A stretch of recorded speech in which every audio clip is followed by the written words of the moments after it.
একমাত্র উপার্জনক্ষম প্রিয়মকে হারিয়ে দিশেহারা পরিবার। সিলেটের ভয়াবহ বাস দুর্ঘটনায় প্রাণ গেল ২২ বছর বয়সী প্রিয়মের।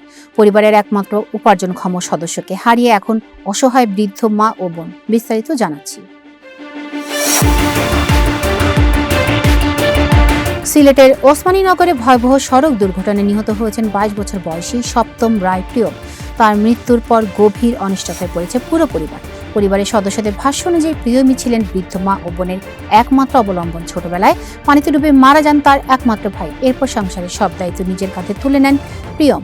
অভাব অনটনের মধ্যেও পরিবারের জন্য নিরলস পরিশ্রম করে গেছেন তিনি। নিহতের স্বজনরা জানান, প্রিয়মের আয়ের ওপরেই চলত পুরো সংসার। তার মৃত্যুতে শুধু শোক নয়, পরিবারের সামনে নেমে এসেছে কঠিন অনিশ্চয়তার ছায়া। শুক্রবার সকাল ৭টা ১০ দিকে ওসমানীনগরের ক্যাশি কাপন এলাকায় ঢাকা সিলেট মহাসড়কে ইউনিক পরিবহনের একটি বাস এবং বেঙ্গল পরিবহনের একটি নাইট স্লিপার কোচের মুখোমুখি সংঘর্ষ হয়। ভয়াবহ এই দুর্ঘটনায় নারী ও শিশুসহ ৯ জন নিহত এবং অন্তত ১৪ জন আহত হন। বর্তমানে আহতদের চিকিৎসা চলছে। তাদের মধ্যে একজন আইসিইউতে জীবন মৃত্যুর সঙ্গে লড়াই করছেন।